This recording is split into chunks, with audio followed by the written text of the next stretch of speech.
राम राम भाइयों। इस वीडियो में हम लोग देखेंगे कि सतत आवेश वितरण क्या होता है और इसके कितने प्रकार होते हैं और परिभाषा सहित उसको सॉल्व भी करेंगे। तो इसके तीन प्रकार होते हैं: रैखिक आवेश वितरण, पृष्ठ आवेश वितरण और आयतन आवेश वितरण।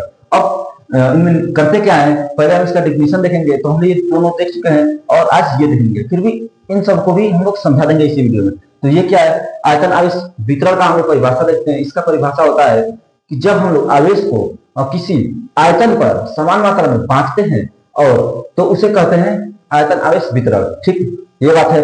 और पृष्ठ आवेश वितरण किसे कहते हैं कि जब हम लोग किसी आवेश को पृष्ठ पर बांटते हैं। और रैखिक आवेश वितरण क्या होगा कि जब हम लोग किसी आवेश को किसी रेखा पर बांटते हैं तो हमारा आता है रैखिक आवेश वितरण। ठीक, तो ये एक डिफिनेशन आप बना लेंगे, ये दोनों बना देंगे, तीनों हो जाएगा एक के बार में। तो आयतन आवेश वितरण का परिभाषा यही होगा, जब हम आवेश को किसी आयतन पर समान मात्रा में बांटते हैं तो होता है आयतन आवेश वितरण। वितरण मतलब क्या होता है, तो वितरण मतलब होता है बांटना।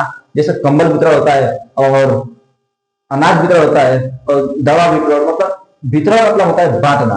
जैसे अनाज बांटना, कंबल बांटना। और मान लीजिए यहाँ पर हम लोग आवेश वितरण लिखा हुआ है, तो यहाँ पर हम लोग क्या कर रहा है कि आवेश को बांटना।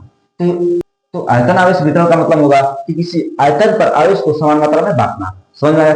अब इसमें क्या क्या करते हैं, इसका हम लोग सॉल्व करेंगे। तो क्या होगा, पहले इसका फिगर बनाते हैं और सॉल्व करेंगे।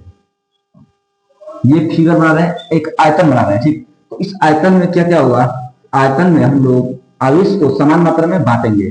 तो इस आयतन में हम लोग समान मात्रा में आवेश को बांट देते हैं। तो देखिए,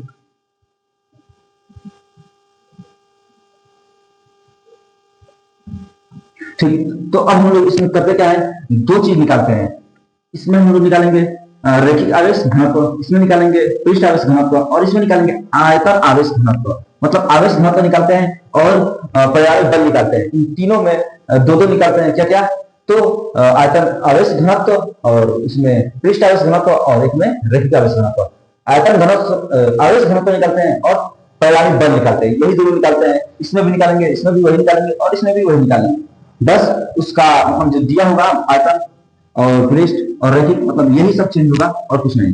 तो इसमें क्या होगा, इसमें क्या क्या दिया हुआ है, लेंथ दिया है मतलब लंबाई दिया हुआ है, और क्या दिया हुआ है, चौड़ाई दिया हुआ है और ऊंचाई भी दिया है। तो लंबाई और चौड़ाई और ऊंचाई, ठीक, ये तीनों हमारा दिया हुआ है। तो अब इसमें आयतन आवेश घनत्व निकालना है। तो हम लोग इतने भाग का आवेश घनत्व निकालते हैं।